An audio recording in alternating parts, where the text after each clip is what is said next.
I'm Sarah. I'm 40 years old and have two kids. I'm married to John, who's been a great support for nearly 20 years. Life has had its ups and downs, but I believe it's the people you're close to that make it easier. But then there's my brother Tom. He's 8 years younger than me and tends to make a lot of bad choices. He thinks he deserves things without working for them. Despite our mom's hopes, he hasn't really changed much even though he's 30 now. He's like a project for the family, always needing help. One Sunday, we were all at Mom's house, a place filled with memories from our childhood. We were enjoying Mom's famous roast when Tom barged in with a young woman, clearly pregnant and dressed like she was going to a party. It was a shock for everyone, especially since Tom proudly declared that she was his fiancée. Mom was shocked, dropping her fork, and Lisa, the fiancée, didn't seem bothered by the tension. Tom announced they were getting married and planned to stay with Mom until they found their own place. It worried us all. Tom had a habit of causing chaos wherever he went. After the kids were asleep, John and I discussed how Tom was taking advantage of Mom's kindness. We knew trouble was brewing, and we wondered how much damage Tom would cause before moving on. The next few days were a blur as Tom and Lisa made themselves comfortable in Mom's house. Lisa made herself at home in the living room, treating it like her own personal space. She constantly put her feet up on Mom's antique coffee table. Meanwhile, Tom just sat around on his phone, amused by things no one else found funny. Mom was busy trying to keep up with cooking and cleaning after them, but they never appreciated her efforts. It was like watching someone slowly lose energy. One evening, I found Mom in the kitchen looking worn out. I tried to tell her that she shouldn't let Tom and Lisa take advantage of her, but she insisted they were family and she couldn't turn them away. I wanted to tell her she was being used, but I kept quiet. Family relationships can be complicated, and sometimes you have to ignore the problems because you love them, even if you know it's not right. And so it began, our new normal with Tom and Lisa as ungrateful guests. The rest of us tried to keep the peace in a house that suddenly felt too crowded. Little did I know, this was just the beginning. Living with Tom and Lisa turned our lives upside down. Every morning, Lisa complained loudly about her backache or her cravings, demanding breakfast as if she owned the place. She never said please or thank you. I tried to stay calm, but it was difficult. Tom was no better. He lounged around, yelling for breakfast without lifting a finger to help. Mom tried to brush off their behavior, saying they were just young, but I couldn't accept that excuse. Things only got worse as Lisa's due date approached. She left messes everywhere, spending hours on the phone gossiping. One day, I couldn't take it anymore. I found Lisa with her feet on the coffee table again and told Tom they needed to contribute, like buying a new car for the baby's safety. Lisa dismissed me, saying she was pregnant, as if that excused her behavior. Tom defended her, and Mom begged us not to fight for the sake of the baby. But I couldn't ignore the toll it was taking on Mom. It wasn't fair to her to be running herself ragged for them. But Mom wouldn't listen. "Their family, Sarah. What can we do?" she'd say. The days dragged on, with Tom and Lisa disappearing for hours, leaving Mom to clean up after them. They'd return with shopping bags, laughing about their day out. One evening, I overheard them planning an extravagant wedding. "We need the best, babe. It's our day," Tom said, his arm around Lisa. She giggled, saying, "And your mom can help with the expenses, right?" I couldn't believe what I was hearing. I confronted them, but they brushed off my concerns, saying Mom had the money. Life in Mom's house became unbearable. Lisa gave birth to a baby boy, Alex, but instead of slowing down, it gave Tom and Lisa more excuses. One morning, I found Mom washing a mountain of dishes, while Lisa lounged on the sofa with Alex and Tom played on his phone. I asked Mom why she was doing all the work, and she just sighed, saying Lisa needed to rest, and Tom was busy. Lisa snapped at me, saying she had just had a baby and wasn't supposed to stress herself. Tom didn't even bother looking up, dismissing me. I couldn't believe their attitude. Mom tried to calm me down, but I was fed up. I told them it wasn't okay for Mom to be their servant. But they didn't care. They'd leave Mom to take care of Alex for hours and come back bragging about their shopping deals. One day, I found a receipt on the table for a designer dress that Lisa had bought, costing more than what most people make in a week. I confronted Tom and asked where they got the money for it, and why Mom was paying for their lifestyle. Tom shrugged, saying Mom was their mom and she wanted to help. I was furious, telling them they were bleeding her dry. Lisa chimed in, smirking, saying if Mom was willing, why not? I couldn't take it anymore. I had to talk to Mom alone. I told her she couldn't keep giving them money because they were using her. Mom shook her head, saying she couldn't abandon them, especially not with Alex. I tried to reason with her, but they weren't even trying to be responsible. Tom wasn't looking for a job, and Lisa was spending Mom's money recklessly. Mom looked away, whispering that she knew, but they were her children and she had to help them. I felt helpless watching my family fall apart. Tom and Lisa were draining everything and giving nothing back, and Mom was too kind to see it. I didn't know how much more I could take. The breaking point was near, and I feared what would happen when we finally reached it. Things took a turn for the worse when Mom suddenly fell ill. It happened so fast. One day she was her usual self, and the next she was bedridden, looking frail and weak. I was by her bedside, holding her hand, telling her she would get through this. She smiled tiredly, saying she was just worn out. Tom and Lisa were nowhere to be seen, probably out spending more of Mom's money. I couldn't hide my anger anymore. I asked Mom where they were and why they weren't helping. Mom's eyes were sad as she said they had their own lives and not to be too hard on them. But I couldn't let it go. They were living off Mom, and now when she needed them the most, they were absent. Mom passed away quietly one night, with me by her side. Tom and Lisa were out, probably having the time of their lives, oblivious to the tragedy at home. The funeral was a blur. Tom and Lisa arrived looking like they were going to a party, not mourning a loss. Lisa's dress was flashy and inappropriate, even for a funeral.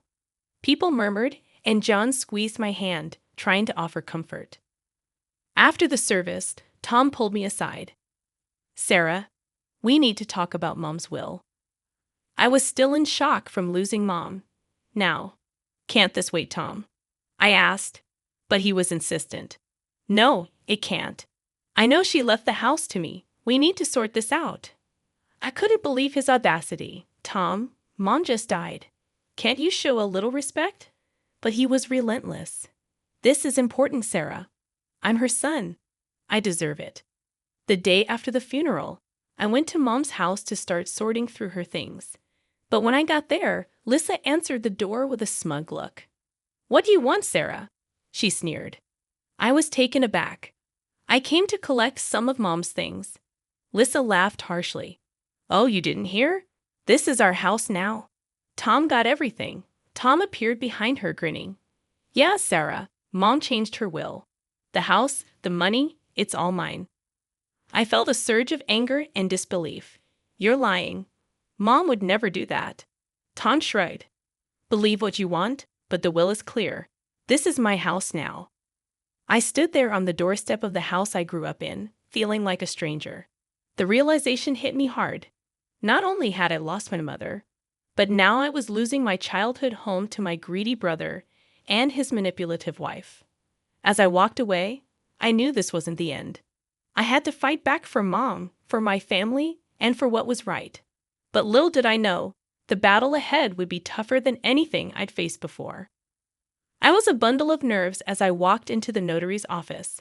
The whole situation felt like a bad dream. Losing Mom was hard enough, but fighting with Tom over her was something I never imagined. The notary, Mr. Jacobs, was an old family friend. He looked up as I entered, his face somber. "Sarah, I'm sorry for your loss. Let's get straight to the matter at hand," he said. I nodded, trying to steady my voice. "Mr. Jacobs, Tom says Mom left everything to him. That can't be true." Mr. Jacobs shuffled some papers. "Well, let's see what the will says." Just then, Tom and Lisa walked in, all smugness and arrogance. Lisa gave me a triumphant smirk, ready to lose Sarah. I ignored her, focusing on Mr. Jacobs. He cleared his throat and began reading the will. My heart was pounding in my chest as he read. "And to my son, Tom, I leave." I braced myself for the worst, but then Mr. Jacobs said something that made my heart leap. The sum of $5,000. Tom's face fell. "What? That's it?" Mr. Jacobs continued. "And to my daughter Sarah, I leave the family home and the remainder of my estate." I couldn't believe it. Relief and disbelief washed over me. Lisa was furious. "That's impossible. She promised us the house." Mr. Jacobs looked at them sternly. "There's more. It appears your mother made this last will a month ago after expressing concerns about undue pressure from certain family members." Tom was red with anger. "She wanted me to have the house." I couldn't help but feel a sense of justice. "Mom knew what you were doing, Tom. She knew you were using her." Tom turned to me, his eyes blazing. "You did this. You turned her against me." Lisa chimed in, her voice shrill. "We'll contest this. We'll get a lawyer." Mr. Jacobs raised an eyebrow. "You're free to do so, but be aware, if it's found that there was any coercion involved in the previous will, there could be legal consequences." Tom and Lisa looked at each other, their confidence wavering. I stood up, feeling stronger than I had in months. "Mom saw through your greed. She made sure her last wishes were respected." Tom stormed out, cursing under his breath, with Lisa trailing behind him. I stayed back, thanking Mr. Jacobs. As I left the office, I felt a mix of emotions: sadness for losing Mom, relief that her last wishes were honored, and lingering anger at Tom and Lisa's audacity. It was a regular afternoon when Tom stormed into the house, his face red with anger and disbelief. $100,000 for you and just a measly $5,000 for me? How is that fair, Sarah?" I was sorting through some of Mom's papers. His outburst made me pause. "Tom, that's what Mom decided. You know she always had her reasons." He slammed his hand on the table, making me jump. "Reasons? What reasons could she possibly have to screw me over like this?" I took a deep breath, trying to keep my cool. "Maybe because you and Lisa have been bleeding her dry for years," I said. Tom's face contorted with rage. "That's what we deserve, that money." That's when I found it, tucked away in a drawer, a letter from Mom. Her handwriting was unmistakable. I pulled it out and started reading. Tom's eyes were fixed on me, a mix of curiosity and fear. "What's that?" he asked. "It's from Mom," I said, my voice steady. "She explains everything here." The letter laid it out in black and white. Mom had originally set aside $100,000 each for Tom and me, but as Tom and Lisa's demands for money grew, she started deducting from his share. I looked up at Tom, his face a picture of shock. By the time she wrote her last will, you'd already taken $95,000, Tom. There was only $5,000 left. Tom staggered back as if he'd been physically hit. "No, that can't be true," he muttered. I felt a surge of anger. "It's all here, Tom. Every cent you and Lisa took, it came out of your inheritance." He looked lost, his eyes darting around the room. "But I didn't know," he whispered. "That's the problem, Tom. You never knew or cared to know." I snapped, my patience wearing thin. He slumped into a chair, burying his face in his hands. "What have I done, Sarah?" I put the letter down, feeling a mix of pity and frustration. "You've only got yourself to blame, Tom. You chose this path." Tom left the house that day a broken man. I watched him go, feeling a sense of justice, but also a deep sadness. Our family was torn apart not just by grief, but by greed and ignorance. The house, once a battleground of family feuds, was now eerily quiet. Tom and Lisa had left, cutting off all contact with me. It was a relief and a curse, leaving me to wrestle with the aftermath of their chaos. As I sat in the living room, staring at the walls that had witnessed so much, my friend Jenna called. "Sarah, have you heard about Tom?" she asked. I braced myself. "No, what now?" Jenna hesitated. "He's been spotted around town looking for jobs, and Lisa, she's been seen with different men, flaunting around like she's single. My heart sank. And Alex, their son? I asked. No sign of him, Sarah. It's like they've forgotten they have a child. I slammed my fist on the table, fury boiling inside me. They're irresponsible, selfish. They don't deserve a child. Jenna tried to calm me. Sarah, maybe there's something you can do. Her words sparked an idea. You're right, I said. I'll fight for Alex. He shouldn't suffer because of them. The next day, I met with a lawyer, a no-nonsense woman named Miss Rivera. I explained everything, my voice trembling with determination. So you want to pursue custody of your nephew? Miss Rivera asked, her eyes sharp. I nodded firmly. Yes, he's in a toxic environment. I want to give him a better life. Miss Rivera leaned forward. It won't be easy, Sarah. But if you're ready to fight, I'm with you. I felt a surge of resolve. I'm ready, whatever it takes. The legal battle that followed was tough. Tom and Lisa were unpredictable, sometimes cooperative, sometimes hostile, but I didn't back down. One evening, after a particularly grueling day in court, John wrapped his arms around me. You're doing the right thing, Sarah. It's hard, but right. I leaned into his embrace, exhausted but hopeful. I just want Alex to be safe, to have a family that cares. The day the judge granted me temporary custody of Alex was bittersweet. He was a sweet boy, confused and scared, but he slowly opened up to us. Emily and Max adored him, and he brought a new kind of joy into our home. Tom's reaction was a mix of anger and defeat. You've taken everything from me, Sarah, he said. I faced him, my voice unwavering. I'm protecting Alex, something you should have done. As Tom stormed off, I realized our relationship might never be repaired, but this wasn't about us. It was about a little boy who needed a stable home life. With Alex, there were challenges, but also laughter and love. He was becoming a part of our family, and I was determined to make it permanent. Looking back, I knew I'd made the right decision.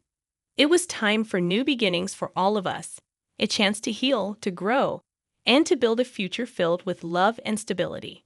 That was the legacy I wanted to leave, a stark contrast to the selfishness and greed that had once threatened to tear us apart.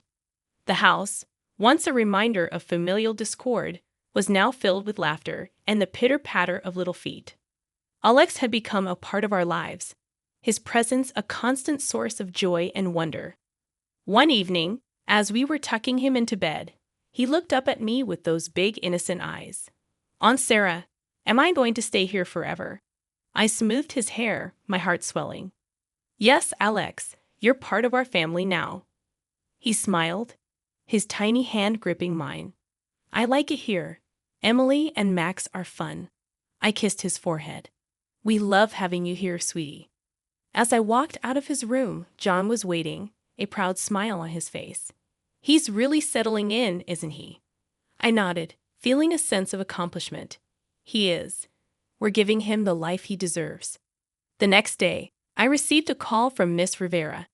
Sarah, it's official. The court has granted you full custody of Alex. I nearly dropped the phone, tears of happiness welling up. Thank you, Miss Rivera. Thank you for everything. After hanging up, I shared the news with the family. Emily and Max cheered, hugging Alex in a group embrace. Even John had tears in his eyes. We're a family, John said, his voice choked with emotion. A real, complete family. The journey had been long and fraught with challenges, but we had come out stronger. In the months that followed, Alex blossomed.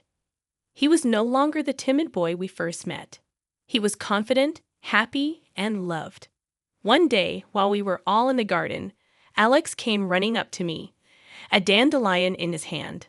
Look, Aunt Sarah, I made a wish. I crouched down to his level. And what did you wish for?